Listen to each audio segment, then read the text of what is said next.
A Lilian Fontes é uma, né, Fontes Moreira, estou vendo aqui, é uma grande amiga, né, autora também, que eu cheguei a trabalhar com os textos dela quando fui editora da Record, né? Então, é uma autora que eu admiro muito, né? E que tem uma larga estrada aí, né? Já publicou muitos livros. Eu vou passar a palavra para o Arão para apresentar, que vai conduzir a sessão de hoje, né? Para apresentar a Lívia, a Lilian, para, né, para quem está nos assistindo nesse momento. Arão.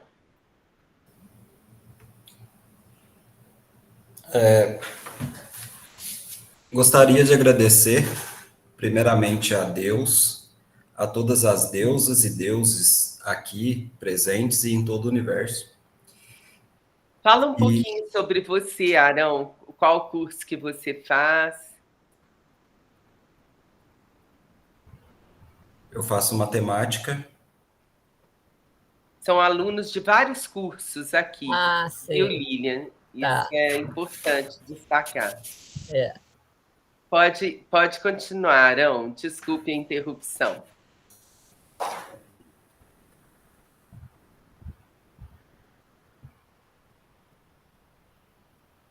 Eu me perdi totalmente, eu acho que eu não consigo apresentar.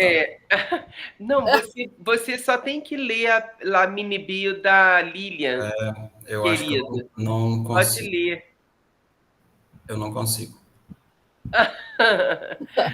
Então tá. Desculpa. Edneia, pode fazer isso para nós, por favor? Posso. Deixa eu só abrir aqui, só um minutinho. Vou abrir o WhatsApp. Se você quiser voltar em algum momento, Arão, pode retornar, tá? Se você quiser. Lilian Fontes é arquiteta, escritora, com pós-doutorado em Comunicação e Cultura da UFRJ. Publicou mais de 20 livros no gênero, romance, conto e biografias, dentre eles Santo Dia, da editora Record, em 2002, entre os 11 finalistas ao Prêmio Passo Fundo, Zafari e Bourbon, de literatura de 2003, e do Prêmio Telecom. Em 2011, o romance De Olhos Bem Abertos, editora Record, ficou entre os finalistas do Prêmio Casa de las Américas.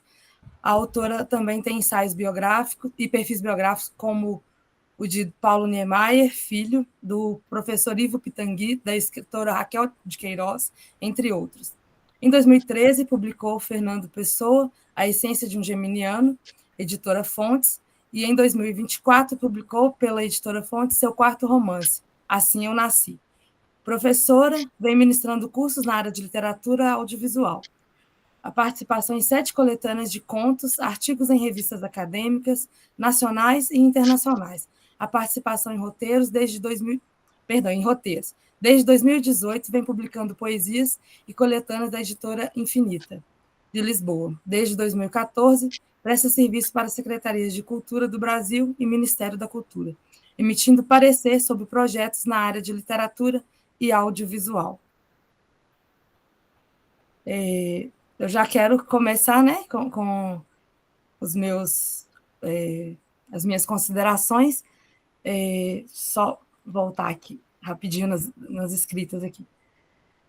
Sobre, né, essas questões aí da sua escrita, eu gostaria, né, depois de ler aí algumas coisas, saber as suas inspirações, quais os principais temas você gosta de abordar, como você se prepara, né, para a sua escrita, existe um ritual, a gente acaba focando um pouco nas mesmas perguntas quando a gente vai conversar com algum autor, mas como seria a sua preparação para a escrita? Você tem um momento, você vai no supetão, qual que é a sua estratégia? Gostei da pergunta, vai no supetão.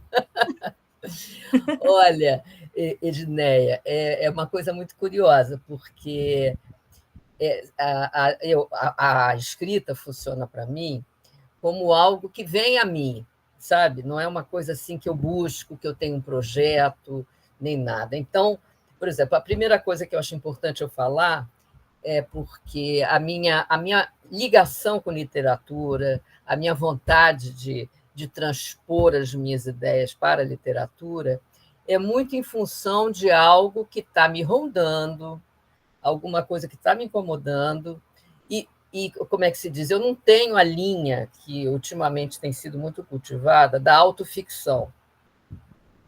Pelo contrário, a minha posição é exatamente o contrário. Eu quero escrever, como dizia o Proust, sobre universos que não são os meus, que vai me induzir a trabalhar nesse universo, a pesquisar esse universo e coisas assim, tá? E é muito curioso que, geralmente, os meus 4 romances, eles começaram com a primeira frase. A primeira frase veio na minha cabeça e aí daí surge algo que vem vindo e que vai indo como projeto, entendeu? Esse último livro que vocês tiveram mais contato, que a Guiomar mandou umas páginas, né? Esse tem realmente uma intenção, né? Que é isso que você me perguntou. A ideia veio para mim pelo seguinte: eu tinha ido à Flip em 2022, cuja a prêmio Nobel, aquela Annie Ernaux, né? Ledouche, sei lá. Annie Ernaux. Ernaux, estou confundindo. A Annie Ernaux foi para lá, era a estrela da Flip daquele ano, que escreve, ela ganhou o prêmio Nobel, aquela história toda, e ela escreve algo muito voltado para experiências dela. É uma autoficção, como ela mesma define tudo. E até encontrei com o Guiomar, a gente foi almoçar com aquele francês, lembra? Um amigo teu do Le Monde. Foi ótimo, foi ótimo. Bruno Meerfeld, que é e ele até, lembra que ele relatou para a gente que achava que ela tinha ganho o prêmio Nobel porque estavam devendo um prêmio Nobel para uma mulher francesa, e ela era de periferia também. Tinha esse lado. Você lembra disso, Guilherme, que ele falou? Enfim, sim, e aquela Flip estava muito assim focada nas pessoas de periferia, nas pessoas negras, nas pessoas gays, transexuais e jovens. Aí, quando eu saí de lá, eu falei, e onde eu fico? Porque eu não sou nada disso. Já não sou jovem, não sou de periferia, não sou negra, não sou gay. E fiquei muito aflita com isso, sabe? Ao mesmo tempo, pensando que essas pessoas, quer dizer, esses gêneros de pessoas que estão aflorando na nossa sociedade, que isso é muito bom, porque elas têm que ter esse espaço que antigamente nunca tiveram. Eu tive um relato lá que eu assisti, não sei de quem. Não foi lá, não. Foi numa outra feira que eu fui, que era de um rapaz negro, que ele escreveu um livro, né? E ele falou assim, as pessoas brancas, elas não tinham dúvidas quando elas chegavam numa editora para tentar ser publicada. Nós, negros, não. A gente nunca conseguiu esse acesso. Então, assim, não vou ficar falando nesse assunto, mas isso é uma questão muito forte que vem dos anos para cá. Então, quando eu voltei para o Rio, né, isso foi em novembro de 2023, 2022, em dezembro eu comecei a pensar muito e falar, além de me questionar qual era o meu lugar, eu sabendo que, por exemplo, a questão da fala, né, lugar de fala, eu não podia escrever uma história onde a personagem fosse negra. Por quê? Porque eu não sou negra. E aí, iam cair de pau em cima de mim. Então, eu criei essa personagem, que é uma mulher branca, de classe privilegiada, mas que tinha um olhar para todas as questões do racismo, da discriminação social. E aí eu criei essa personagem. Isso não existe e nem tem nada a ver com a minha vida. Ela foi trabalhar em comunidade, conheceu um negro, se apaixonou por esse negro, e aí eles começam uma relação, ela engravida dele, enfim. Então, o livro, essa história, me proporcionou desenvolver todas essas outras questões que estavam me afligindo, que é o racismo, que é a classe privilegiada, que sempre usou todas essas questões dessas pessoas, né, dos serviços, enfim. E aí eu fiz. E aí a minha intenção, isso também é importante. Quando eu escrevi o livro, O livro é curto, tem 100 páginas. E eu fiquei pensando, falei assim... Aí você escreveu um romance, quem já escreveu sabe, né? Você escreve uma primeira versão, fica meio distante, depois, quando você volta, você começa a pensar no que você pode desenvolver, o que você pode melhorar, o que não pode melhorar. Então, várias vezes que eu voltei a essa leitura do romance, eu fiquei me questionando se eu poderia desenvolver mais aquele ponto, se eu devia incrementar uma situação lá da personagem, criar mais, desenvolver mais os sentimentos dela e tal. E fui percebendo que eu não queria, entendeu? Eu queria fazer uma coisa assim curta, uma leitura rápida, para passar a mensagem que eu queria, que era sobre esses aspectos, né? E também a minha intenção era mandar e dar esse livro para pessoas que não são da minha classe social. Entendeu? E olha, tive um bom retorno nesse sentido. Sabe? Dei para uma moça que é cuidadora do marido de uma amiga, que mora em comunidade, negra. Dei para o Itamar Silva, que é um cara que, não sei se vocês conhecem, aqui do Rio.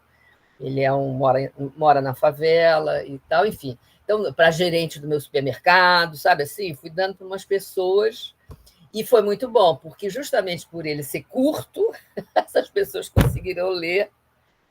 E até uma falou assim: gostei, tua linguagem muito direta, sem enrolação. Mas, enfim, isso para contar um pouco do livro e para responder a pergunta de Ediné sobre de onde vem. É sempre alguma coisa, como eu dei o exemplo desse meu livro. São coisas que me rondam, que estão me incomodando, entendeu? Que eu quero... Tem que sair daqui alguma coisa, e a escrita é meu meio, né? Muito bem, obrigada. Eu fico coçando para perguntar também. Mas se eu também perguntar, não dá tempo. De passar a palavra para o Arão agora, que vai te fazer a próxima pergunta. Boa noite. Na verdade, eu tenho várias perguntas, mas tenho que enxugar em uma só, né? E eu sempre faço e refaço várias perguntas. Tá bom. Uma coisa muito interessante é que essa história da Julinha, você escreve em primeira pessoa, né? Eu Isso. fiquei sem entender se é você ou você está falando de outra pessoa, mas está falando a história que a outra pessoa contou. E tem uma ocasião que está numa reunião de associação de bairro e alguém chega gritando: a polícia está subindo o morro e todo mundo tem que abaixar. Gostaria de saber dessa história sobre a filha da Lua e essa história da polícia subir no morro em meio... Imagina, uma pessoa que vai para fazer um trabalho no morro e no momento da reunião que vão organizar esse trabalho, a polícia está subindo o morro.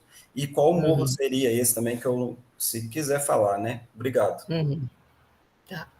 Bom, primeira pergunta sobre a primeira pessoa, né? A narrativa em primeira pessoa, eu venho escrevendo meus romances, geralmente, meus últimos romances são narrados na primeira pessoa, meus 2 últimos. E por que eu recorri à narrativa de primeira pessoa? Porque eu fui percebendo que é uma forma de você penetrar mais fácil no leitor. O leitor se sente mais identificado com a história que está sendo contada na primeira pessoa. Então, essa história é contada na primeira pessoa. A Julinha, na verdade, é a filha dessa personagem de primeira pessoa, né? E eu recorri à primeira pessoa com essa intenção de chegar mais próxima do leitor, sabe? Do que se eu contasse na terceira pessoa. A personagem, inclusive, não tem nome, né? Mas vamos supor, se eu desse o nome a ela, Joana, era uma moça que trabalha com comunidades, que não sei o que, tá. Então, a questão da primeira pessoa é por causa disso.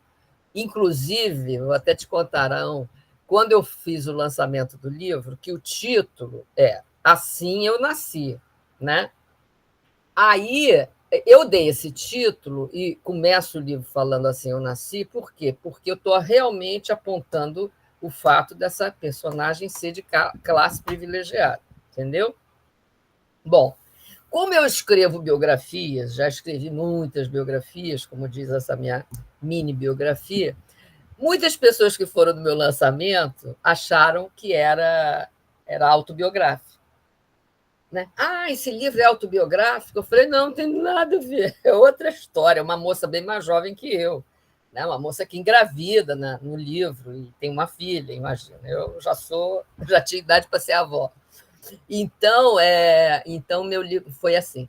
A coisa do morro, realmente, o que acontece? Se você for ler o livro todo, a história é justamente pensando na questão da polícia e dos negros nas favelas do Rio de Janeiro.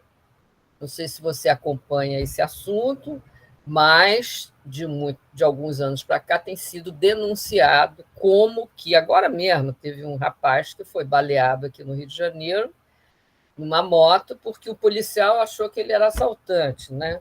Então, como é que se diz? A percentagem de rapazes negros que são escoltados pela polícia e muitas vezes são presos e às vezes são inocentes é enorme. E a polícia sempre subiu o morro para procurar os traficantes. Então, eu ponho essa história logo no início, que ela está lá numa reunião na Associação de Moradores, justamente para verem milhões de coisas do morro, desse morro, que eu não identifico o morro, mas não é para identificar realmente, porque como esse morro, há muitos aqui no Rio de Janeiro. E então é para já retratar logo no início essa situação. Foi por isso. Agora, quem vai conduzir? Edneia continua a conduzir ou Arão? Quem se dispõe? Deixa eu fechar aqui. A continuar conduzindo. Tem 4 pessoas com mãozinha levantada.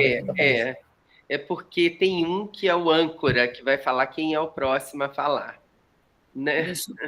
Eu tenho que só me habituar aqui, que eu também me perco com essas mãozinhas. Onde que eu tenho que ir para verificar que eu continuo? Não, aqui eu levantei a mão. Aí, ó, Você vai ver aí os primeiros da lista é Yasmin. Está vendo aí, Yasmin Jesus? Estou abrindo. Então vamos lá. Isso, Yasmin, isso mesmo. Pode seguir, Yasmin. Boa noite, vocês estão me ouvindo? Sim, te ouvindo bem. Tá. Lília, queria antes fazer uma contextualização mais ou menos aqui sobre esse conto que eu li. Achei muito baixinho. Está muito baixinho. Fala, Yasmin. Vê se você consegue falar mais próximo do microfone aí. Tá conseguindo me ouvir agora? É porque eu tô com fome. Agora melhorou. Tá bom. Eu queria antes fazer uma contextualização, assim, mais ou menos, do que eu entendi desse conto, porque eu achei ele bem interessante, essa relação social que você traz entre o patrão e o empregado, que o patrão sempre é uma pessoa branca, privilegiada, o empregado sempre é uma pessoa negra, de periferia, pobre e tal. E aí eu fiquei pensando em relação a que existe essa ideia entre que, tipo assim, existem 2 mundos, né? É o mundo do branco e o mundo do preto, e que é uma ideologia que existe na sociedade, uma ideologia muito errada, que é baseada em crenças, propensões, e que a gente percebe a maneira também como a própria personagem ela vê o mundo, que ela também não, eu acho que ela não se vê como tão distinta, sabe? Como uma pessoa tão diferente das pessoas que são pretas, pobres, sabe? E aí, também a maneira como ela, tipo assim, ela não expressa tanto o pensamento dela, eu achei, sabe? Ela não expressa tanto a maneira, tipo, ela não explícita, deixa algo totalmente explícito. Mas eu acho que ela deixa o pensamento dela ali para a gente entender através da maneira como ela fala e como ela age diante das pessoas, sabe? Porque ela, ao invés de ter medo e aversão, ela está ali buscando ter um contato com essas pessoas. E aí, a minha pergunta é qual é a mensagem principal que você queria passar para as pessoas e qual a reação você espera ou acha que as pessoas podem ter ao ler o seu conto? Uhum. Bom, primeiro o seguinte, não é um conto, é um romance. Ai, desculpa. Vocês tiveram acesso a 12 páginas, que foi o que a Guiomar me pediu que eu passasse para vocês. O livro tem 100, né? Ah, tá, porque eu achei que era um conto. É um livro muito é um bom. romance. Ah, Então, Yasmin, essa pergunta que você está me falando, como é que essa personagem privilegiada vai desenvolver esses pensamentos dela e tudo mais, vai estar no resto do livro, né?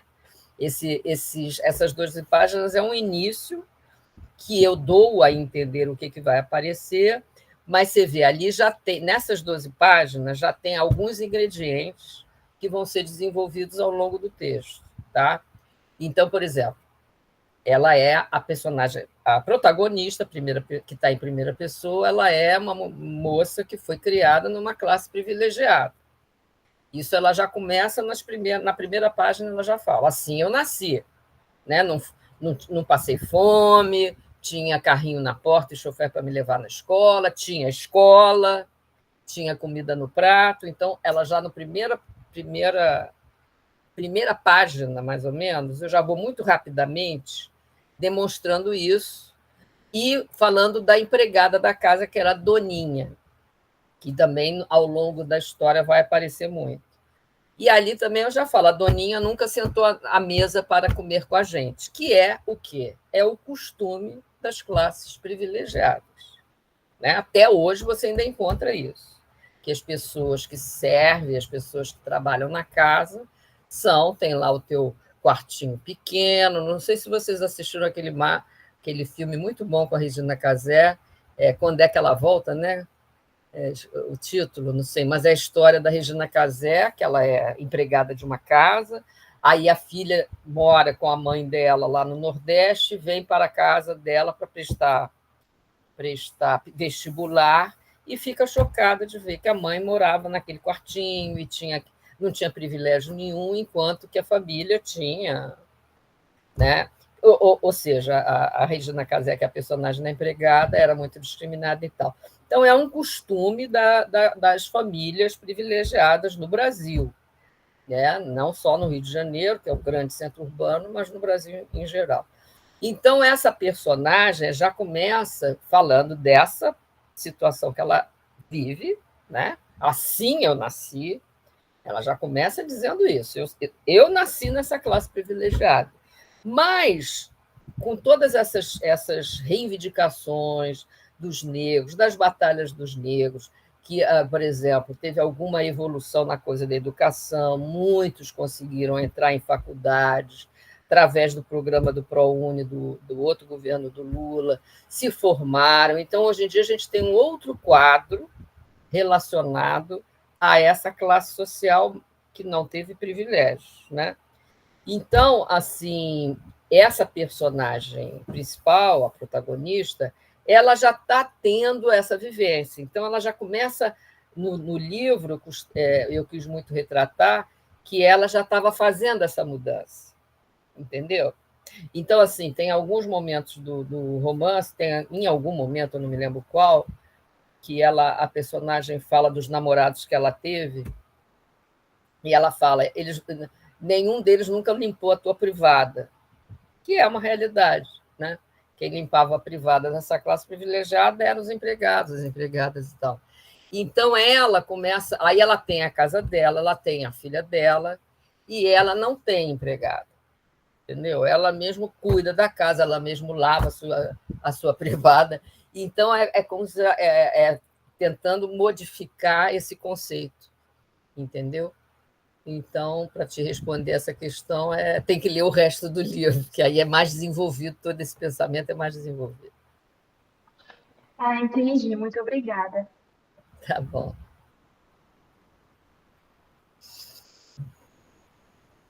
Ednei vai falando quais próximos.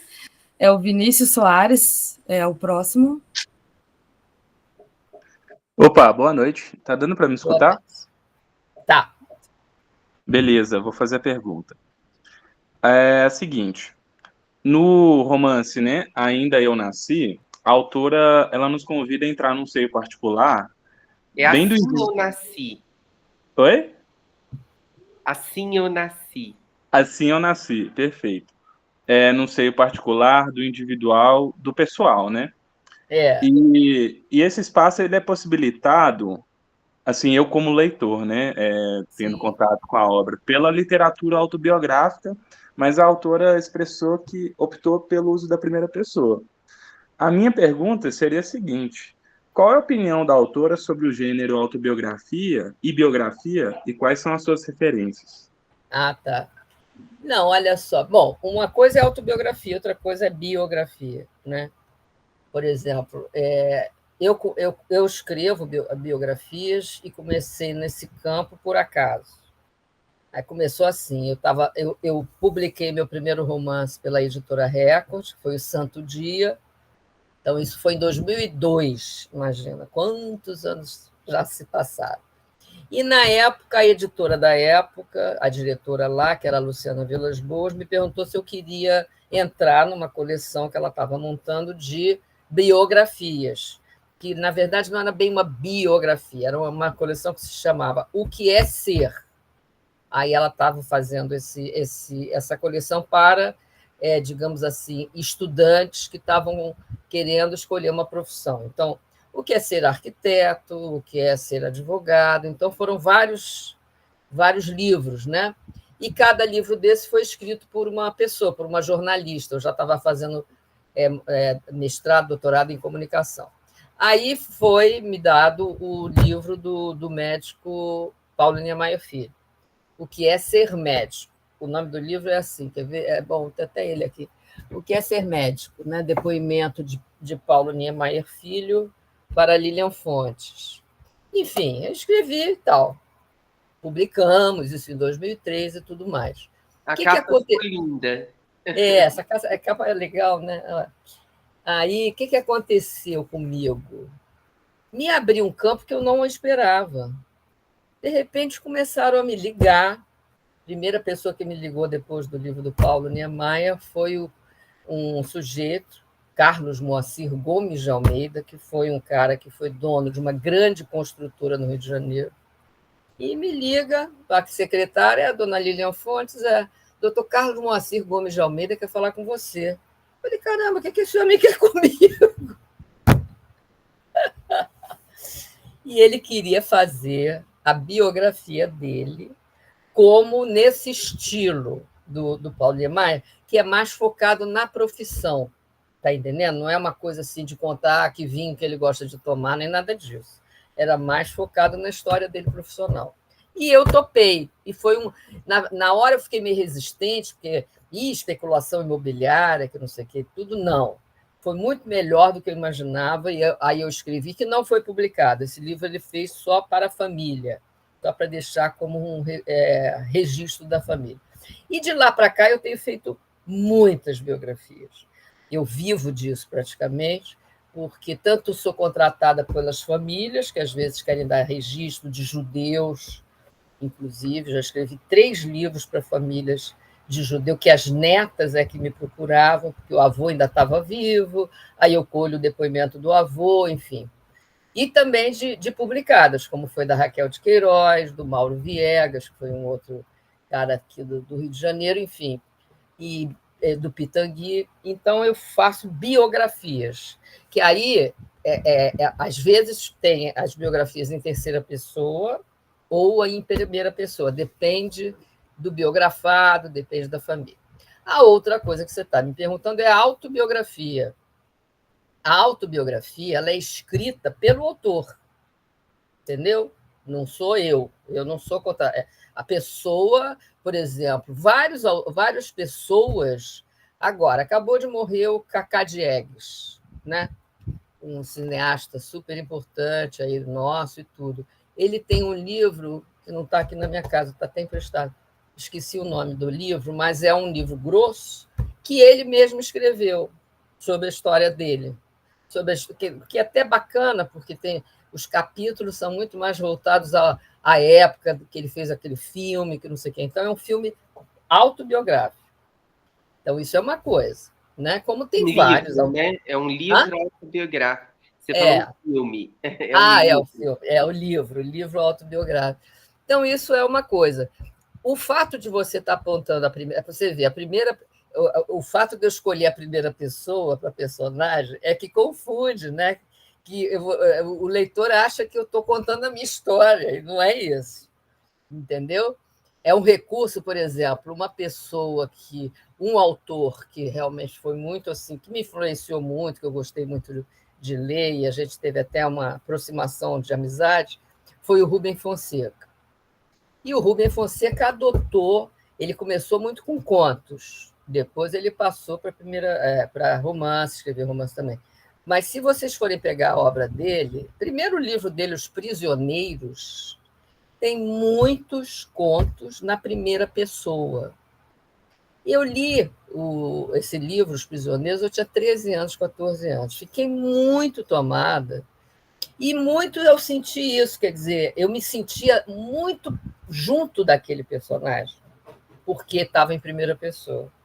Então, a coisa da narração em primeira pessoa começou a ser vista muito por causa disso, porque aproxima mais o leitor, sabe? O leitor se sente aquela pessoa muito próxima, como aquela pessoa, aquela personagem, tivesse sendo muito, muito verdadeira na forma dela narrar. Entendeu? Então é por isso, não tem nada de autobiografia. Agora, embora hoje em dia, como a gente estava falando, hoje em dia existe esse termo que não existia antes: autoficção. Então, a gente tem algumas autoras que têm escrito livros meio mesclado, como se fosse um romance, mas que, no fundo, é uma história própria dela, uma história que ela viveu. Entendeu? Tem muitos. Eu tenho assistido palestras inúmeras sobre isso. Então, realmente tem sido adotado muito a autoficção. Próxima pergunta é da Gabriela de Carvalho. Boa noite, vocês me ouvem bem? Sim. A minha pergunta é a seguinte: quando a protagonista, ela revela, né, que tá grávida, assim, ela tem que esconder por um tempo e tal, por medo da reação das pessoas. E aí a mãe dela, ela tem uma reação, assim, meio inesperada, porque eu acho que a protagonista achou que a mãe ia julgar e tal. Mas a mãe foi muito, assim, acolheu ela. E eu queria saber como que a reação da mãe dela, a gravidez e ao nascimento da Julinha, ela reflete alguma transformação na visão sobre a filha, sobre a nova realidade? Você acha que a percepção da realidade da mãe muda? Sim. Eu usei esse artifício, né, a gente pode dizer assim, justamente para desenvolver isso. Tá? Por exemplo, a mãe dessa personagem, ela é de uma classe privilegiada, ela é católica, entendeu? Então, primeiro, né? Então, assim, e a personagem só conta que ela está grávida quando já não dava para tirar mais esse filho, não dava para pensar em fazer algum aborto, né? E então ela só conta para a mãe como isso, porque senão a mãe ia tentar, ela até fala isso, ia tentar de todos os artifícios para ela não ter esse filho, que ela não sabia quem era, ela não estava revelando para a mãe, não queria revelar para a mãe quem era o pai. Por quê? Porque o pai era um negro.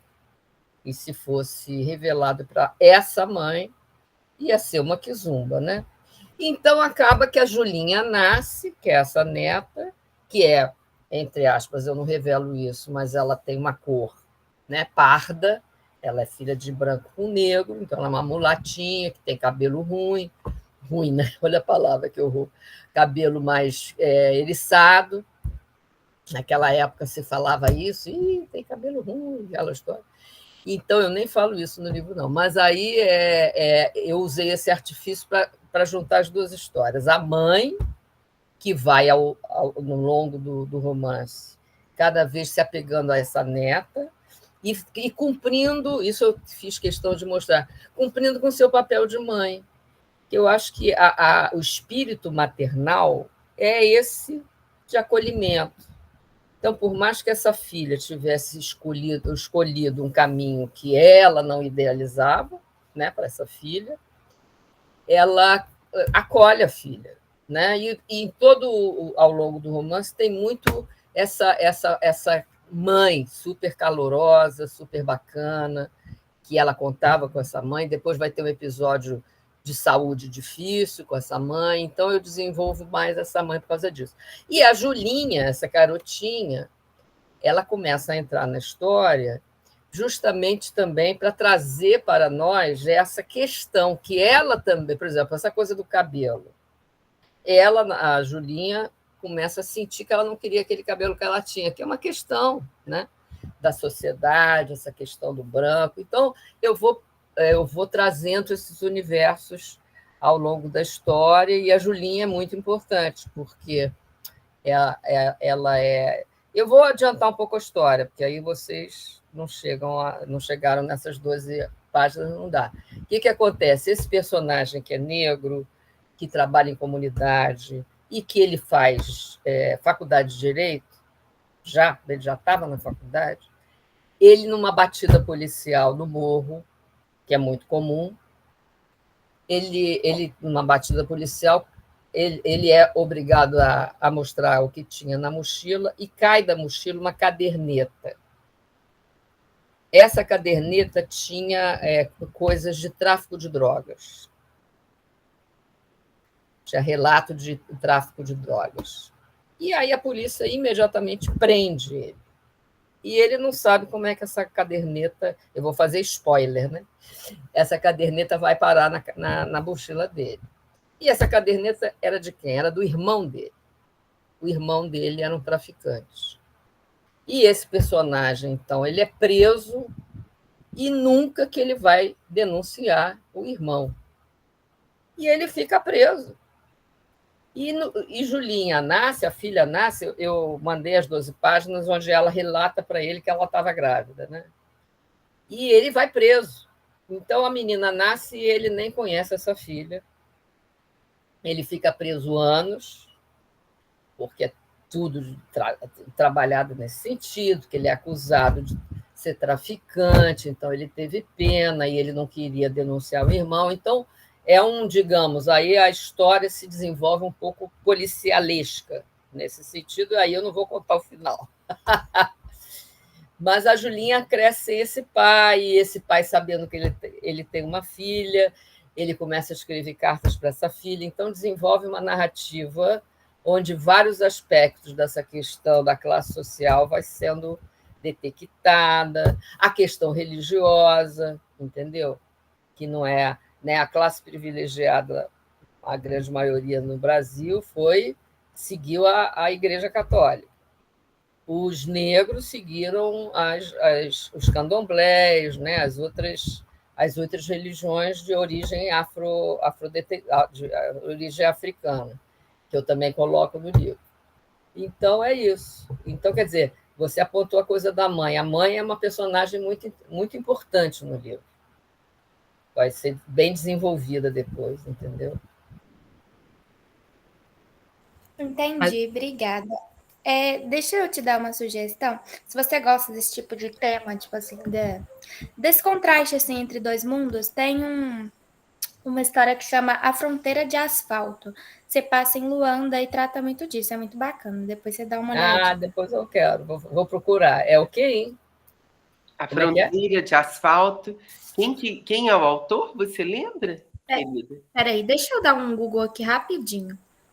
É A Fronteira de Asfalto que chama, é muito legal. Se passa em Luanda. Peraí, Luanda?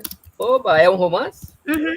Eu lecionei em Luanda 1 mês. Olha, mesmo? É uma cidade com muitas clivagens mesmo, com muita separação. É incrível. Legal. Né? Pessoas ricas, não necessariamente pessoas negras e brancas, mas tem pessoas negras que são muito ricas também e que podem frequentar restaurante e tudo, e um contingente enorme de população que fica fora disso, que fica, né, alijado desses privilégios. Desses privilégios. O autor é o Luandino Vieira, e é um conto, não é um romance. Meu amigo. E é um grande autor, é um dos maiores autores em língua portuguesa. Ele Você sabe, ele tem uma curiosidade, ele recusou o prêmio Camões. Não brinca. Ele ficou preso muito tempo porque ele lutou na Guerra de Independência contra Portugal. Então, quando ele ganhou o prêmio Camões, depois vocês olhem isso na internet, ele recusou o prêmio, sabe? Que era um prêmio de 100 mil euros. Gente, ele era uma pessoa pobre, recusou o prêmio. Que coisa, eu acho que que coragem, que humildade, né? É, incrível. Um autor incrível, Landino Vieira, muito bom. Landino Vieira, vou pesquisar. Muito obrigada pela... Obrigada pela dica. Não, eu, para escrever esse romance, eu li muitos autores negros, muitas autoras negras, hoje em dia nós temos, né? Conceição Evaristo, a Eliane Alves Cruz, e vários outros, meu Deus, o Tony Farias, eu li muito, mas li muito. Ana Maria Gonçalves. Ana Maria, primeiro, né? Ana Maria Gonçalves. Quando ela lançou o romance dela, já tem muitos anos, eu li lá naquela... eu tenho a primeira edição com com a orelha do Milô Fernandes, olha só. Eu li o livro dela também. Não, eu me destrinchei em vários livros, e até também livros, como se diz, livros de ensaios, livros, né, sobre o racismo estrutural e tal, o lugar de fala, né? Por isso é que eu digo, quando eu invento uma personagem, ou um personagem homem, que seja, ele me leva a trabalhar os universos, que ele vai, digamos assim, demonstrar através daquela narrativa. E aí eu gosto exatamente por isso, porque aí eu vou pesquisar sobre aquele universo, entendeu?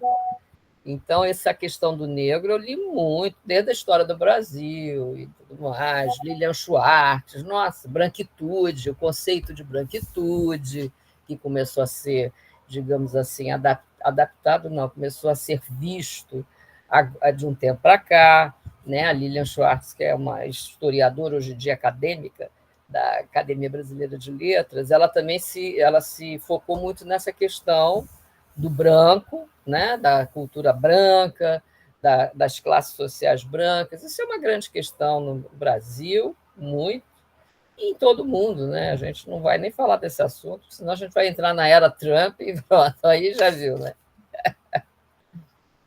A próxima pergunta é da Amanda Clara de Souza. Boa noite, gente. Boa noite. Boa noite. Eu vou fazer uma pergunta que é um tipo de pergunta que eu gosto de perguntar para os autores que vêm aqui, né? A minha pergunta é sobre o impacto que vocês desejam ou não causar com a escrita de vocês, né? E pensando nisso, eu acho que a pergunta que eu vou fazer já foi meio que respondida, mas eu queria fazer ela mais diretamente, né? A minha pergunta é: nos últimos anos, a literatura brasileira tem se voltado cada vez mais para temas sociais urgentes, né? Como que você enxerga esse movimento e qual que é, na sua visão, o papel do escritor nesse cenário?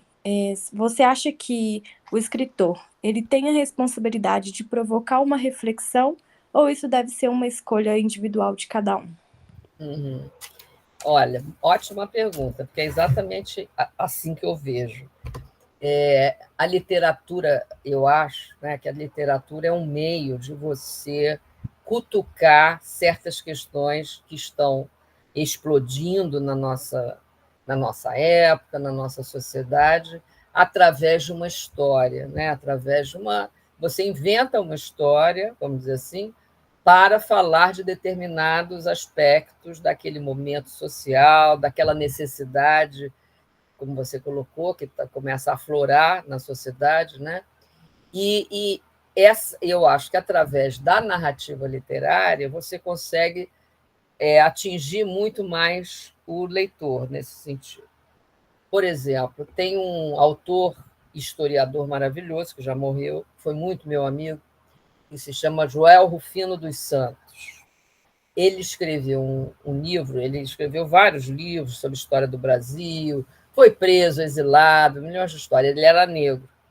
E ele escreveu um livro onde ele defende, um livro literário, que ele foi professor também de literatura, ele foi de filosofia, de literatura e de história, ele se formou muito em história. E tem um livro dele que ele fala de vários romances onde ele defende que esses romances trataram muito melhor de aspectos sociais do que os livros de ensaios sobre os livros de sociologia, né? Por exemplo, quando você pega um livro de sociologia e vai falar de racismo, você vai apontar todas as questões do racismo, que ele surgiu lá na escravidão e não sei o quê, que o negro que veio da África, aquela história. Então, você desenvolve um ensaio importante que tem muita veia, né, no ensaio histórica sobre aquele tema, né? E o Joel, justamente, ele defende que alguns romances entraram muito mais fundo nas questões sociais do que os ensaios sociológicos. E ele cita vários desses livros, inclusive do meu avô. Meu avô foi escritor. Meu avô se chamava Amando Fontes. Ele escreveu 2 romances, um que se chamava Os Corumbas e outro que se chamava A Rua do Siriri. E ele morreu, eu tinha 10 anos. Quando conheci esse avô, que era um advogado, morava na Urca, tinha uma casa em Teresópolis, onde eu passava meu verão, ou seja, classe privilegiada. E eu via aquele meu avô maravilhoso, foi um avô maravilhoso e tal. Quando chegou aos 13 anos, que eu peguei Os Corumbas para ler, eu fiquei de 4. Por quê? Eu falei, como que aquele cara, meu avô, que tem aquela estrutura familiar, aquela vida social privilegiada, estou usando muito esse termo, mas é porque realmente tem a ver. Como é que ele conseguiu desenvolver esse universo? Que é a história. Os Corumbas é uma família de retirantes que vem para o... Deixa eu até pegar aqui.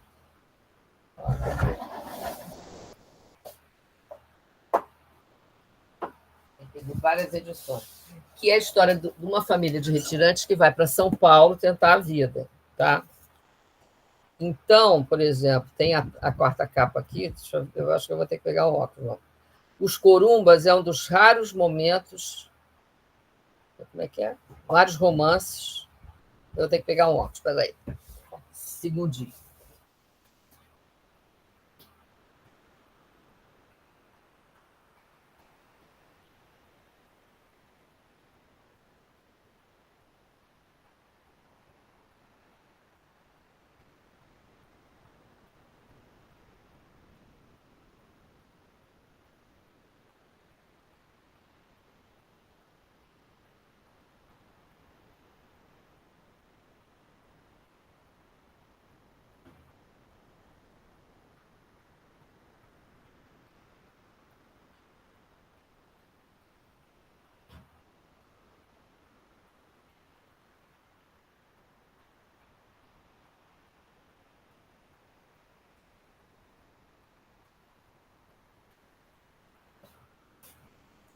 Pronto. Bom, eu vou ler isso, que eu acho que é importante para responder a pergunta dela, da Amanda, e também para vocês entenderem qual é a minha linha literária. Né? Bom, Os Corumbas é um dos raros romances autenticamente proletários da ficção brasileira. Lembra algumas páginas de Gorky, aquelas em que o russo se limitava no seu carinho pelos humildes a constatar situações dolorosas sem fazer proselitismo. Romance pioneiro sob muitos aspectos, inclusive pela abordagem de um tema urbano na literatura do Nordeste, onde o camponês da seca encontra sua derrocada final no mundo industrial da cidade. Que é uma família, o personagem lá principal é um cara que escolhe vir para São Paulo, né, para esse mundo industrial do início do século, aquelas coisas. Os Corumbas, apesar da passagem dos anos, não apresentam em suas grandes linhas, em suas grandes linhas, sinais de qualquer desgaste maior, inclusive porque seu problema central continua hoje, tão válido quanto o era quando apareceu.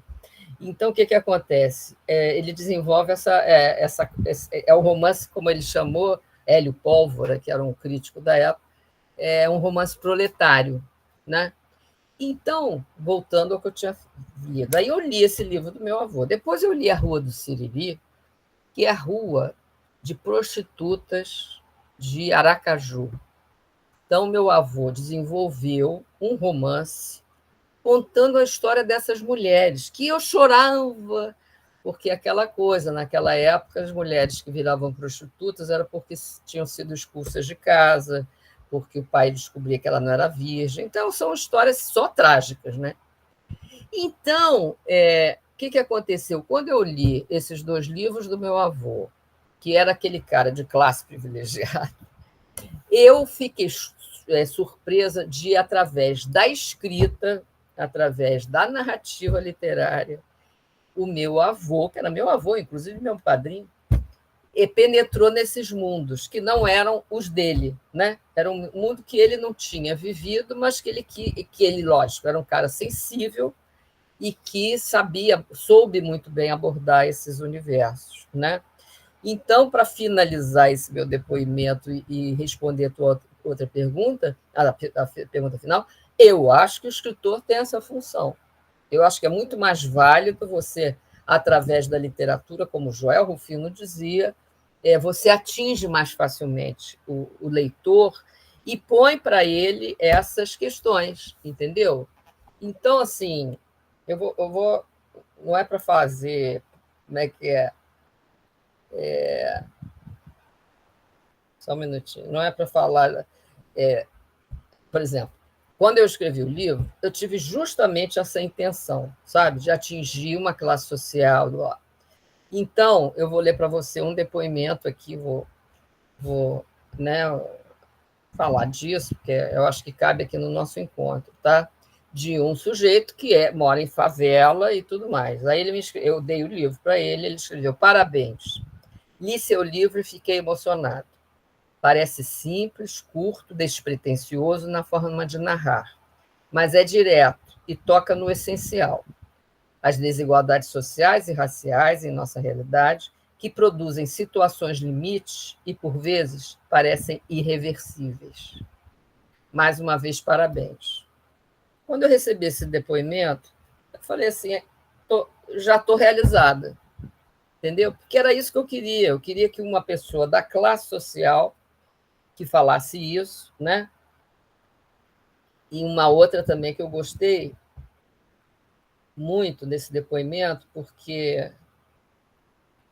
ela é uma mulher negra que mora em comunidade e leu meu livro. Ela teve acesso. Então, ela escreveu assim: olá, senhora Lilian Fontes. Comecei a ler seu livro despretensiosamente e ele foi me ganhando a cada palavra. Uma leitura fluida, ágil, sem enrolação. A cada linha eu ia me sentindo mais dentro da história, me reconhecendo em muitos momentos. A abordagem dos assuntos polêmicos, como racismo, religião, violência, foi tão bem tratada e retratada como não vejo há muito tempo. O final do livro me emocionou demais e parecia que eu estava ali naquela sala, vendo aquele tão sonhado encontro, tão sonhado abraço acontecer. Parabéns pelo seu trabalho tão incrível, ganhou uma fã, pode ter certeza. Então, assim, o depoimento dessa moça também me preencheu total, porque eu quero escrever para isso, entendeu, Amanda? Para falar de coisas que estão sendo questionadas na sociedade atual, e, né, a gente tem, a classe privilegiada carrega uma culpa, que até a personagem fala disso, entendeu? De ter feito tantas coisas nesse sentido, de não ter tido reconhecimento e cuidado com uma outra classe social. Então, quando eu recebo esses 2 depoimentos, foram muito ricos para mim, eu acho que é esse o meu caminho, entendeu? Eu já estou escrevendo um novo romance, que também é sobre assuntos que eu não domino, que não é meu universo. Mas eu estou assim, feliz de estar com essa história dentro de mim, desenvolvendo essa história, porque me vai fazer falar e trabalhar certos assuntos. Geralmente eu busco assuntos contemporâneos para desenvolver e para, né, enfim, para escrever sobre isso. Por exemplo, o meu segundo romance, O Santo Dia, que foi muito bem recebido, me levou até para a Brown University, ele é polifônico, ele não é narrado nem em primeira nem em terceira pessoa. O que é um romance polifônico? Cada capítulo é narrado pelo próprio personagem. Então, na verdade, ele se chama Santo Dia. nem tem mais na praça, porque não foi reeditado, eu vou ter que reeditar esse meu romance. Mas ele ele se passa num dia só, e o personagem protagonista é um hacker, vamos dizer assim. Foi na época que estava surgindo essa coisa de internet, e ele era um expert nesse assunto e tudo mais, então tem toda uma história desenvolvida por esse aspecto da informática da época e tal, que foi a coisa que estava me tomando muito também, entendeu? Então, às vezes são temas que me preenchem assim para eu, por exemplo, a Nélida Pinhon, que morreu há pouco tempo e foi uma grande escritora, até amiga muito querida. A Nélida Pinhon dizia que a literatura que vinha a ela não escolhia a história que ela escrevia, né? A história vinha para ela e fazia ela desenvolver aquele universo. O último romance dela é muito bonito, Um Dia Chegarei a Sagres, que é escrito por tá aí, é escrito em primeira pessoa por um protagonista homem, do início do século. E pobre, exatamente também. Era um personagem pobre e homem, e ela escreveu essa narrativa preciosa, tal. Ela foi a Sagres e tudo, foi a Portugal pesquisar o universo que ela desenvolve nesse romance e tudo. Então, ela é nesse estilo, né, que eu estava contando para vocês. Ela também pegava histórias e desenvolvia para desenvolver aqueles universos, né? A Nélida Pinhon publicou muitos livros, e alguns autobiográficos, né, que são assim, como é que se diz, trechos curtos, que aí ela conta do avô, da avó, são autobiográficos. Aí sim, são autobiográficos. Muito obrigada, Lília. Nada, querida. Camila Trindade, a próxima. Boa noite, tudo bem? Tudo bem. Então, eu queria fazer uma pergunta em relação a essa questão da maternidade, porque lendo, né, o pedaço da obra que a Guiomar mandou pra gente, a gente vê que começa falando como a personagem nasceu e tudo mais, né, mostra ali como que ela cresce um pouco e também fala da parte em que ela engravida. Então eu vejo que a maternidade está muito presente e eu vejo que de uma forma também para a gente fazer uma comparação, né, racial, social. Então eu queria entender a importância da maternidade na sua obra. Ah, tá. Perfeito. Não, a questão da maternidade é uma questão muito, muito assim, incrível na história da humanidade, porque ela digamos assim, ela concretiza muito a diferença do feminino com o masculino. Isso eu senti quando eu tive a minha filha, a minha primeira filha, né? Então, eu realmente coloco no livro essa maternidade, por exemplo, aí ela vai ter a filha, né? A filha nasce, a tal da Julinha, da criança. E o que acontece? Ela vai sentindo muito essa diferença do que por exemplo, só a coisa da amamentação que ela tem que dar, que é uma diferença, como se diz, ela tem que despender muito do tempo dela para se dedicar à filha. Então, e ela cria essa filha aí no livro, ela cria sozinha, porque o pai está preso, né? E a mãe ajuda e tudo, mas eu tive muito interesse exatamente em deixa eu até ver aqui, em falar sobre isso. Tem um capítulo que fala disso. A Julinha sai do peito pouco antes de começar a dar. É mais ou menos isso. Aí eu falo dessa coisa de criar uma menina, da diferença, né, da coisa da maternidade, da disposição da maternidade. Eu tive muito interesse em desenvolver isso no livro. E não só através da personagem protagonista, que ela tem essa criança, então desenvolve muito o ritual da amamentação, essa coisa, como também da figura da mãe dela, né? Então, por exemplo, logo que a mãe sabe que ela estava grávida e logo que a Julinha nasce, que a mãe acolhe, o pai não sabia e nem queria saber, entendeu? O pai conhece a neta, acha que ela é estranha, porque ela é negra. Por isso que tem a coisa, alguém perguntou o negócio da lua, né? Da filha da lua e tudo, que ela brincava com isso.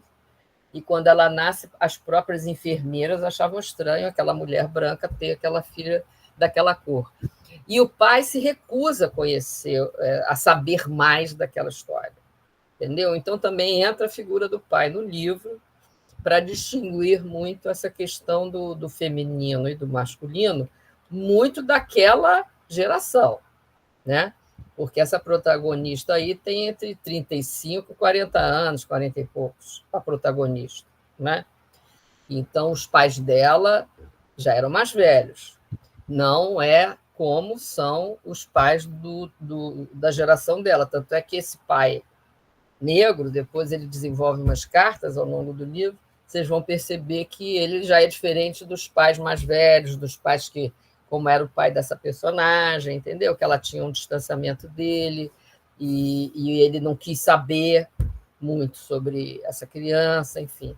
Então, já também vai demonstrando essa relação da figura da mãe dela, que ela podia contar, que se aproximou muito dela quando a Julinha nasceu e tudo, e ficava, às vezes, muito tonta por causa como é que se diz, da diferença dessa neta, né? A mãe da protagonista, ao longo do romance, você vai percebendo que ela vai se abrindo através da neta.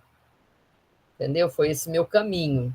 Quando eu começo a trabalhar essa questão do branco e do negro no livro, da branquitude, do não sei o quê, ela vai... A mãe, que era muito conservadora, a mãe da personagem principal, muito conservadora, através da neta, ela começa a se abrir, entendeu? Então, a maternidade é muito forte nesse livro também. Entendi. Muito obrigada. Agora é a Marta Conde. Boa noite, tudo bem? Tudo bem. Então, eu acho que a minha pergunta também, de certa forma, foi um pouco respondida, mas eu queria saber como que surgiu essa ideia de falar sobre a branquitude e o preconceito num romance que ele está numa forma bem didática, uma escrita bem... ela é fácil de entender. Inclusive, quando eu acabei de ler as 12 páginas, eu fiquei me perguntando o que aconteceu, eu fiquei curiosa. E aí, inclusive, fui pesquisar sobre o livro. Mas aí eu queria saber como que foi essa construção, que chegou essa questão da branquitude e do preconceito. Então, não foi fácil não, viu, Marta? Porque, como eu te falei, algumas amigas assim que eu dei para ler o livro, uma delas é até já mais velha, feminista, conhecidíssima, a Jaqueline Pitangui, ela é muito minha amiga. Uma mulher incrível, que trabalhou muito a questão da mulher, né? A bandeira dela foi importante para a construção da Constituição de 1988, para você ter ideia.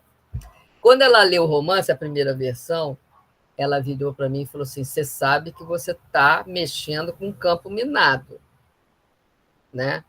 Por quê? Porque é como você está falando. Eu estou falando de branquitude, estou falando de racismo, que é o tema atualmente, né? A gente só acabamos de ver a situação de um jogador de futebol essa semana, de Palmeiras, que ainda foi, coitado. O cara imitou macaco. Então, esse negócio do racismo estrutural, como alguns autores falam, é muito presente na nossa sociedade ainda, né? Então, eu quis realmente desenvolver esses dois temas. E, para isso, eu estudei muito. Eu tive muito cuidado ao tratar desse tema. Errei em alguns momentos, voltei atrás, aí corrigi, sabe? Quando, às vezes, você falava de alguma situação que você via aí, não é por aí, tudo. Li esse livro da branquitude, tem uma autora, esqueci o nome dela agora, que tratou desse tema da branquitude muito forte, né? Ela que trouxe esse termo, inclusive, né? Que, por exemplo, nós brancos somos contaminados sem querer. Às vezes você vê que os brancos falam frases que são completamente de discriminar o negro, entendeu? Então, isso é muito presente ao nosso redor, na nossa história e tal. E aí eu quis estudar, eu estudei muito, sabe, Marta, sobre isso, para desenvolver essa narrativa e fazer uma narrativa assim rápida. Não queria ser didática. Se você for ler o livro, as questões que aparecem ligadas a essa questão do racismo e tudo são muito integradas na história, o que acho difícil, entendeu? Então, assim, já li alguns autores que pegam essa questão do racismo nos romances dele e que, às vezes, eu acho que está muito didático. Eu tenho uma preocupação tremenda de tentar não ser tão didática nesse sentido, na narrativa, né? Eu digo na narrativa, né? Porque didático tem os ensaios sobre o assunto, né? Os livros de sociologia, de ciências sociais são para isso, para pegar aquele tema e didaticamente falar daquele tema, né? Te respondi, Marta? Obrigada. Ótimo. Sim. Próximo é o Tadeu Duarte. Oi, boa noite. Boa noite. Então, Lília, eu fiquei curioso para saber como que você construiu os personagens, se tinha alguém que você conhecia em mente, ou se não. Como que foi isso? Não. Olha, meus personagens são totalmente inventados, entendeu? São inventados. Mas é importante você fazer essa pergunta, porque quando eu construo meus romances, eu sou uma pessoa que eu gosto de escrever meus romances sem ter um projeto total do livro, né? Existem alguns escritores que eu já assisti palestras que eles dizem isso. Não, quando eu começo um livro, eu já tenho traçado todo o projeto do livro. Sei como é que vai começar, como é que vai desenvolver o enredo e como vai terminar. E eu ouço esses autores falarem e eu falo assim, gente, não é nada disso que eu faço. Eu faço exatamente o contrário. Eu começo sem história e a história vai surgindo ao longo do processo da narrativa. E os personagens, isso é muito interessante. Às vezes eu começo com, digamos assim, com um personagem tem uma determinada força no livro, e no processo que eu vou desenvolvendo a história, às vezes tem personagens que crescem muito, que eu nem previa que ele fosse ser tão importante na história. O próprio João Baldo Ribeiro tem essa frase, que é perfeita, que ele dizia o seguinte: os personagens criam pernas próprias. Entendeu? Então, era muito isso. Para mim, funciona perfeitamente. Você vê, esse livro eu comecei com o intuito de escrever sobre essa protagonista que está escrita na primeira frase, na primeira página. Assim eu nasci, né? Sempre tive luz elétrica, comida no prato e tal. Aí eu localizei em mim que eu ia escrever sobre essa personagem, né? Aí surgiu o tal do... Por exemplo, esse irmão traficante, que é o irmão... que o namorado, o homem lá da personagem é preso por causa desse irmão, no início do livro, e esse irmão está sumido, entendeu? Ele some no início do livro. E eu fiquei pensando, então eu vou matar esse cara vai aparecer morto. No início do livro ele ia morrer. Ao longo da história ele não morre não, viu? Aí quando foi indo para frente a escrita, eu achei, nem sei se sou eu que falo, mas aí ao longo da escrita ele não morre não, ele entra na história. Esse como é que se diz? Esse personagem que é o traficante, ele entra na história, que passa a ser o tio da Julinha, imagina. Então, essa mãe que foi criada, a mãe da Julinha, que eu digo, a personagem pessoal, que foi criada na classe privilegiada, com essa mãe conservadora, classe média alta, entender isso? De repente, a filha dela tem um tio traficante, que mora no morro, que é traficante, perseguido pela polícia. Então, também vai por aí a história, entendeu? O último foi Bom, Tatu, né? Olha, o livro está à venda na Amazon e tem e-book. Se vocês quiserem o final do livro, Ótimo, contribuam para mim, porque quem pagou a edição fui eu no final da história. Eu li as 12 páginas e fiquei curioso demais para saber o que acontece aí. Então, vai por aí a história. Agora a pergunta da Marina. Marina estava sumida e contribui tanto. Desculpa, professora, a vida às vezes fica um pouco maluca. Boa noite, vocês estão me escutando bem? Tudo bem. Lilian, eu queria fazer uma pergunta dupla para você.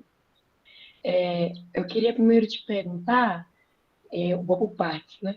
Eu queria primeiro te perguntar se, porque nós falamos muito sobre a branquitude e o modo como a branquitude encara a pessoa negra, e você, em alguns momentos, eu não sei se essa é a palavra, eu tinha a impressão que você falava sobre um processo catártico sobre o seu descobrimento de branquitude. Aí eu queria saber se escrever esse livro te ajudou a se identificar enquanto uma mulher branca, Botafé, se esse livro ele te ajuda enquanto um processo, por mais que ele não seja biográfico, mas um processo de identificar o seu endereço na história. Uhum. Olha, sim, né? Quer dizer, como você está falando, eu fui criada como branca nessa, como é que se diz, nessa classe privilegiada. A minha família eu tive empregada em casa, né? Que fazia tudo, né? Lavava a minha louça, como é que se diz? Tudo, né? Arrumava a casa, essas coisas que a gente sabe que era assim. Então, realmente, eu, como pessoa, fui criada nessa história. Só que, de uns anos para cá, isso já vinha me incomodando, essa relação dessa forma. Que depois, o que acontece? A minha mãe e meu pai, que foram assim, tudo, depois eles tiveram uma situação que eles foram se modificando nesse sentido, e eu fui acompanhando isso também. Então, por exemplo, eu tenho uma pessoa que trabalhou na casa dos meus pais, ela entrou lá, ela tinha 16 anos, ela era mulata. E ela saiu da casa da minha mãe há 2 anos atrás, quando minha mãe morreu. Tá? E ela foi criada nessa casa, dos meus pais. E ela engravidou. Tá? Ela engravidou de um cara que ficou ainda com ela, mas aquelas histórias, depois o cara sumiu, e esse filho dela ficou sendo criado a história muito dessas mulheres, né? Pela avó em Minas Gerais. Tá? Então, meus pais cuidaram desse filho também. Esse menino vinha para a casa dos meus pais, tanto é que ele me chama de tia. E os meus pais eram vovô e vovó.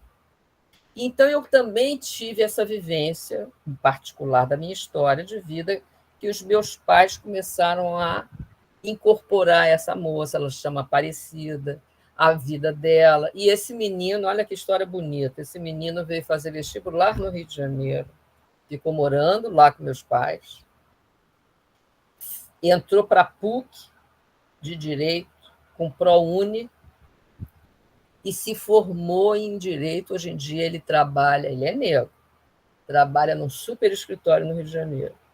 Eu fui na formatura dele, só tinha ele de negro.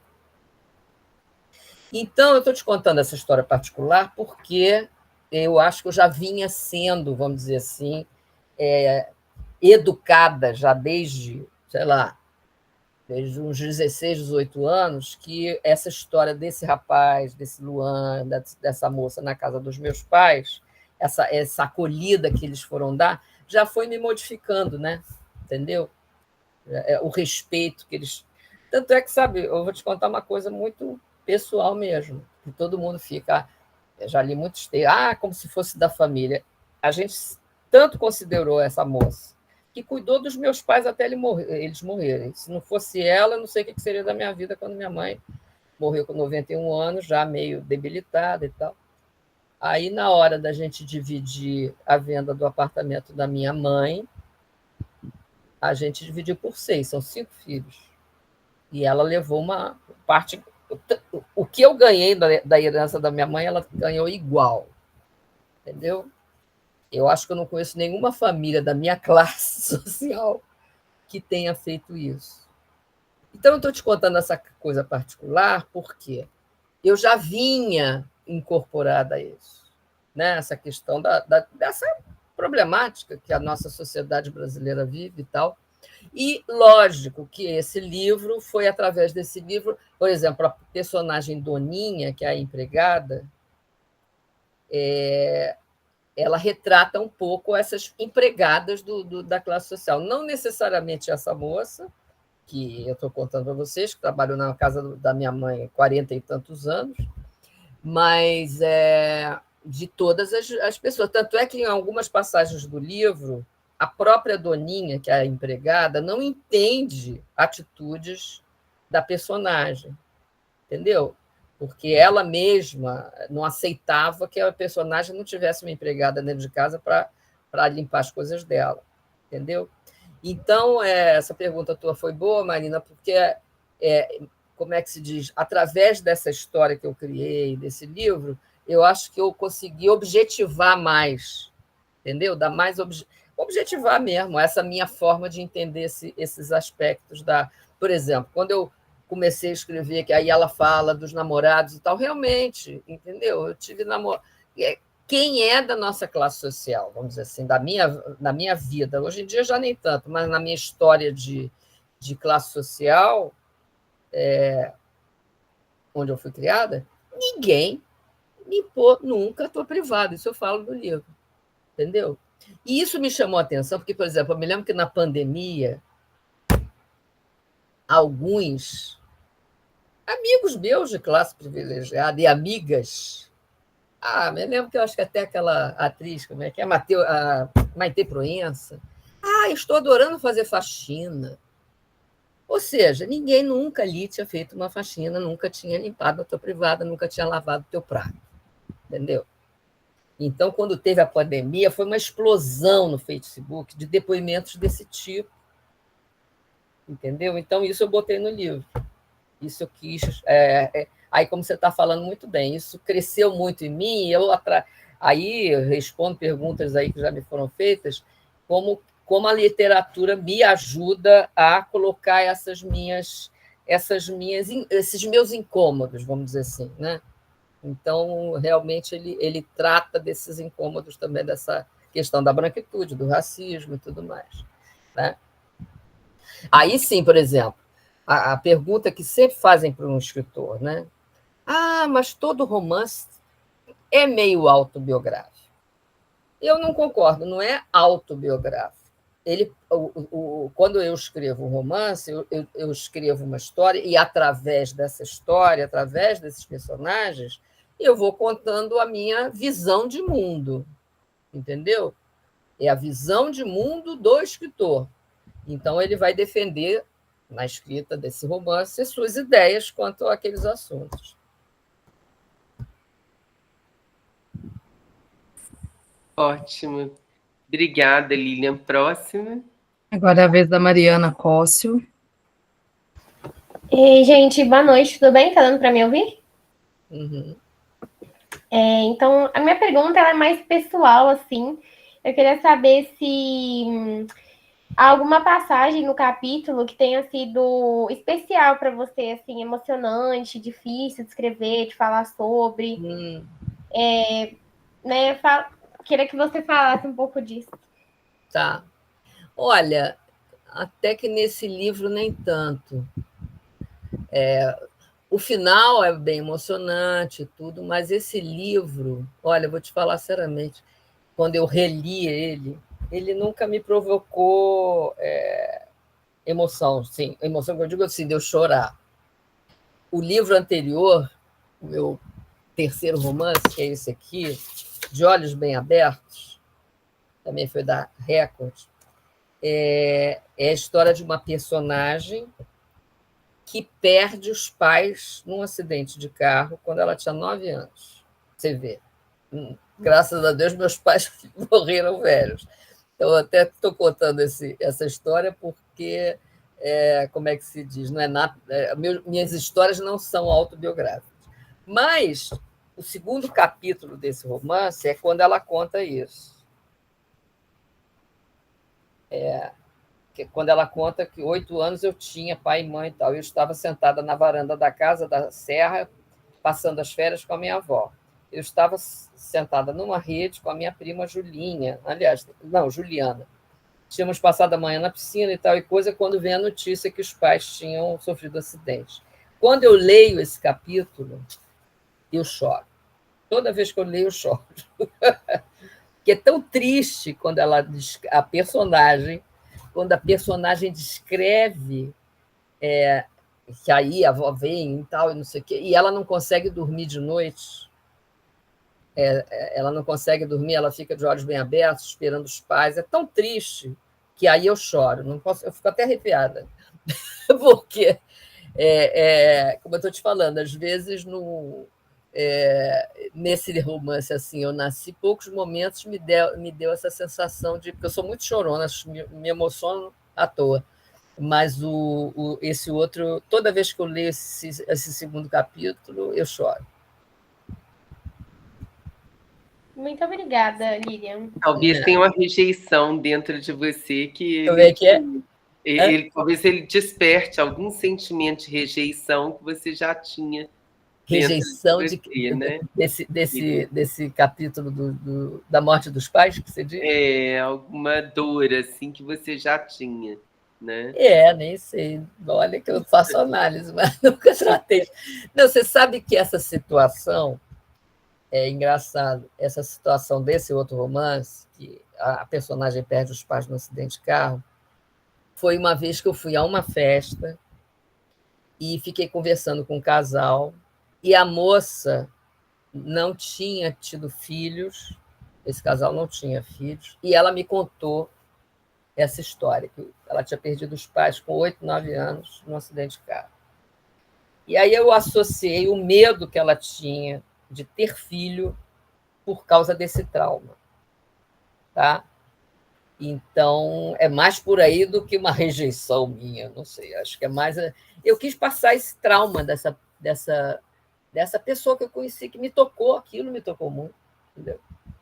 E, aliás, é isso, é uma questão dessa personagem do livro que ela tinha dificuldade de ter filho. Aliás, ela não tem filho nesse romance, ela não consegue ter filho. E muito por causa do trauma lá da vida dela. Enfim. Agora tem a pergunta do Afrânio e temos mais 2 perguntas no chat. Aí eu vou deixar o Afrânio e depois eu leio as perguntas do chat. Tá. Ótimo. Boa noite, Lilian. Sim. Eu queria saber sobre o romance Assim Eu Nasci. Eu queria saber de você como as experiências da infância da protagonista elas moldam sua visão sobre si mesma e o mundo ao seu redor. Não, tem a ver com o meu mundo, sim, nesse ponto, né? Você vê, ela começa...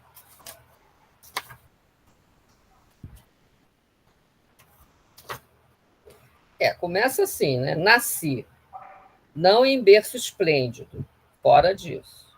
Nem em casa sem esgoto, sem luz elétrica, sem pão para o café da manhã. Não foi assim. Tive leite do seio da minha mãe, tive colo no corpo musculoso do meu pai, tive avô e avó que vinham com presentes no Natal alimentando minhas fantasias de Papai Noel.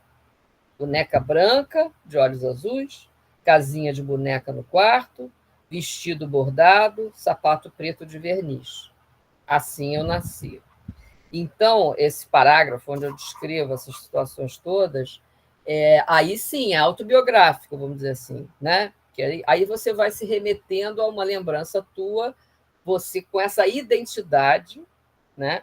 Que eu quis retratar nessa personagem, essa identidade de uma pessoa que foi criada não em berço esplêndido, né? Que é a história do nosso hino, mas que teve essa coisa privilegiada, entendeu? Então, assim, por exemplo, quando eu falo aqui presentes de Natal trazidos pelo avô e pela avó, a boneca branca de olhos azuis, isso foi a infância minha, não só minha, quer dizer, aí eu não estou retratando só a Lilian Fontes, a minha história, estou retratando a história de todas as pessoas criadas nessa situação que eu fui criada, entendeu? Então, aí é que, quando eu escrevo isso, eu também estou querendo atingir e mexer com as minhas amigas que foram criadas assim, que só tiveram bonequinha branca de olhos azuis, entendeu? Boneca negra, conta nos dedos os anos que começaram as fábricas de brinquedos, começaram a fabricar boneca negra. Tem o quê? 8 anos no máximo, 10, entendeu? Porque antigamente não, era só lourinha de olho azul, né? Então, como você está perguntando, é lógico que tem, quando você senta para escrever o que eu quero desenvolver, esse tema, aí sim, aí eu vou me buscando na minha própria vivência, né? Que não é exatamente a minha vivência, mas é esse quadro, né? Eu tive essa história, vovô e vovó, Natal, né? Aí eles vinham com aqueles presentes de Natal e tal. Eu tive a sorte de ter avô e avó. Tem gente que não tem, como a minha outra personagem, né? Não teve pai e mãe. Então, é isso. Aí eu vou buscando certas vivências realmente, entendeu? Obrigado, Lilian. A Yasmin de Oliveira, ela fez 2 perguntas, uma delas ela falou que já foi respondida, e a pergunta que ela quer resposta é: o que a protagonista aprende sobre si mesma e sobre a sociedade ao se envolver com a comunidade do Morro? A comunidade o quê? Do Morro.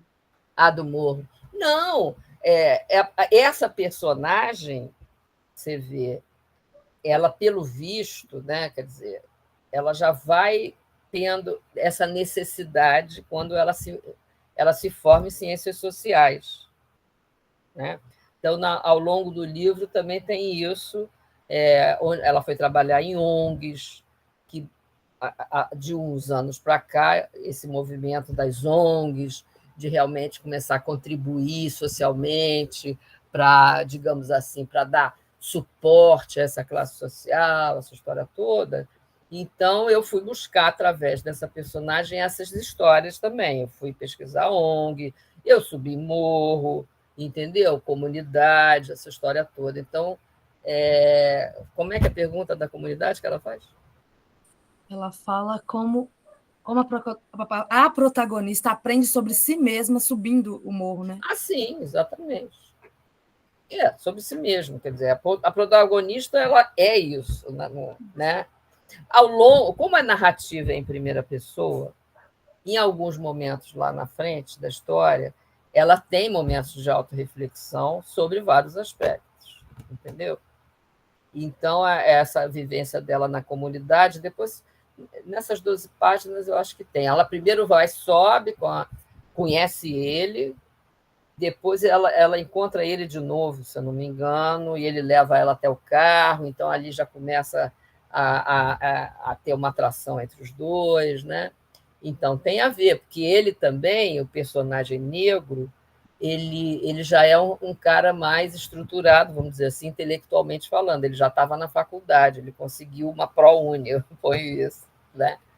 Foi fazer direito e conseguiu a bolsa e tal, então ele tinha esse interesse. E o personagem fala, eu não sei se é nessas primeiras páginas, mas eu uso essa fala dele, que ele diz que ele quer se formar em direito para ele se defender quanto a essas questões, que é a questão hoje em dia. Quer dizer, por exemplo, a personagem, né? Ela é cientista social, trabalha para essa classe desprivilegiada, quer desenvolver um trabalho social nas ONGs e tudo mais. Mas o personagem, no início, tem resistência a ela, porque ela não é daquele mundo. E ele vai fazer direito justamente para ele ter voz, e não esperar que uma cientista social venha resolver os problemas deles, entendeu? A terceira pergunta, a outra pergunta é do... É a última, né, querido? Isso, é a última.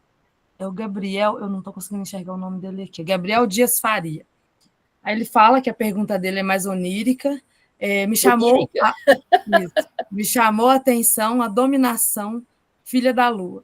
A denominação, perdão, Filha da Lua, que aparece em relação à concepção da Julinha e também na forma como a protagonista tenta explicar sua origem. Qual foi a sua intenção com esse simbolismo? Olha, foi o simbolismo do feminino, porque a Lua é muito relacionada ao feminino.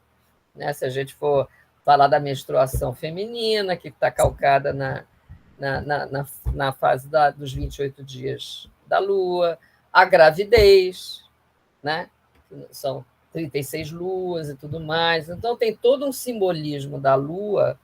Por exemplo, tem uma tribo indígena do Brasil, que quem pesquisou, acho que é os Canoé, não me lembro, que foi pesquisada pelo Darcy Ribeiro, que eu li sobre essa tribo, não estou me lembrando o nome dela agora, mas aí, quando a moça ficava menstruada, ele dizia que ela tinha sido flechada pela lua. Olha que coisa linda. Né?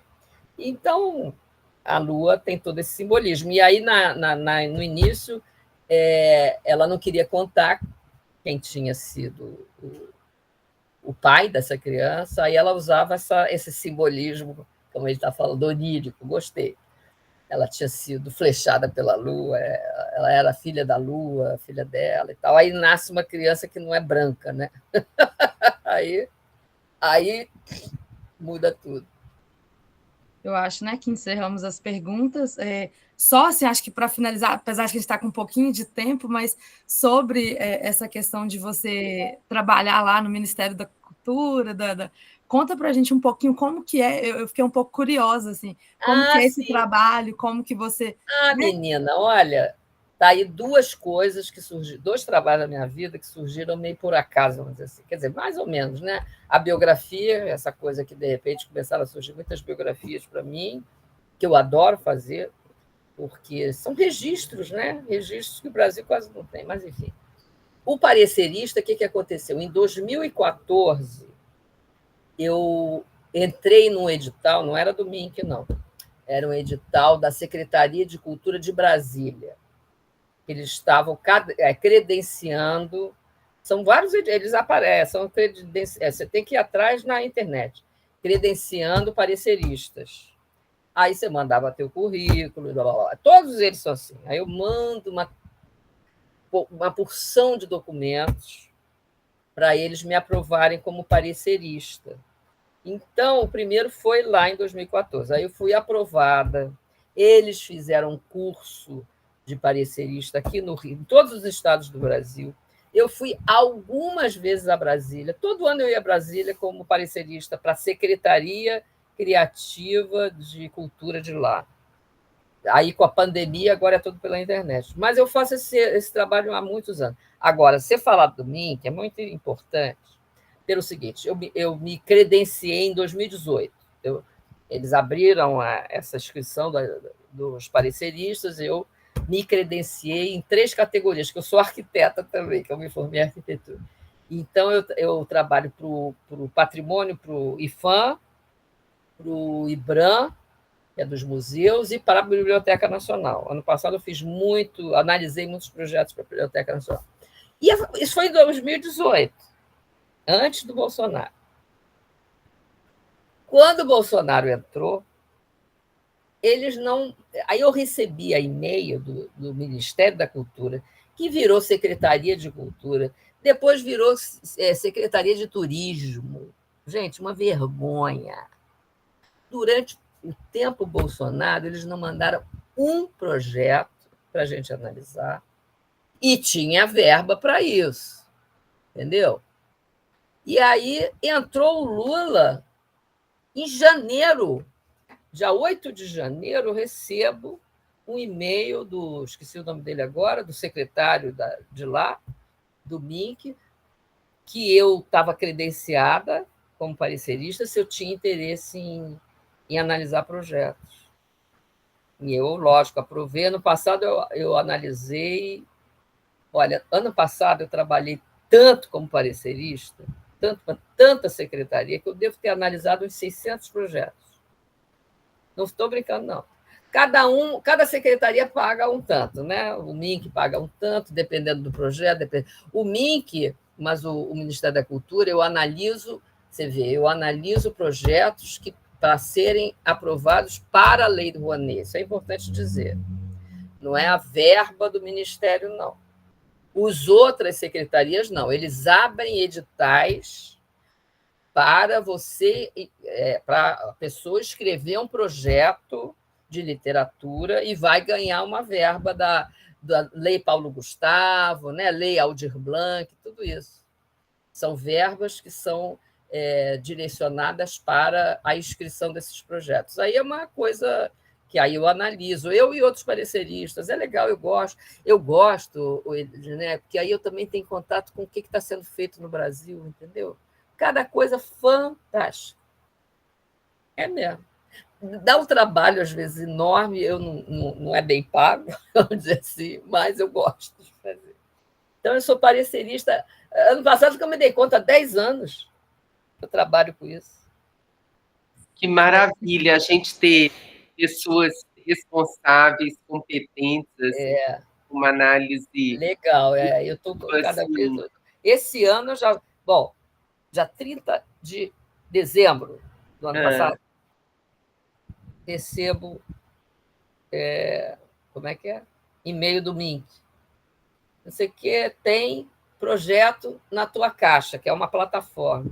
Eu não acreditei, falei, dia 30. Aí, no dia 31, eles mandaram outro projeto. Eu analisei 2 projetos em janeiro, que eles me mandaram no final do ano. E você tem 10 dias para analisar, entendeu? Aí eu fiquei danada da vida. Eu falei, que cara de pau! Sabe, primeiro que vão dia 31, dia 1º ninguém trabalha, entendeu? Então eu vou ter um prazo mais curto. Depois ele mandou um e-mail de Nilson, acho o nome dele, o chefe da coisa, que eles tinham que fechar o ano, sabe? Essas coisas da verba, tinham que fechar o ano, então não podia incluir esses projetos que eu analisei, eles não podiam me mandar em janeiro ou fevereiro, eles tinham que mandar naquela data final do ano. Aí eu recebi agora, você vê. Aí, para pagar, minha querida, 2 meses, entendeu? Hoje, eu estou falando sério, hoje é que eu recebi um e-mail, aqui está teu pagamento dos projetos que você fez, porque a gente está em março. Imagina. Então é assim, também não é essa maravilha. Eu trabalhei no MINC também, eu sei. Nossa, não é fácil isso. Não é fácil, mas é a nossa contribuição, né, Guilmar? Mas tem que dar essa contribuição, sim. Exatamente. Né? Muito importante. E como eu fiz também, o meu doutorado foi voltado a séries de TV, depois um pós-doutorado e tal, eu também me aprimorei em audiovisual, então eu já participei de pareceres como de audiovisual, também é bacana, de filmes, eu gosto. Que bom. Lilian, e a gente gostou muito da conversa com você, foi ótimo. Que bom, eu gostei também, adoro falar desse assunto. Maravilhoso, assim, muito rico, adoramos ler o seu texto, né? E eu espero que os meninos procurem também, né, o seu livro, que é lindo, né? Eu gostei demais dele, sabe? Achei muito incrível. E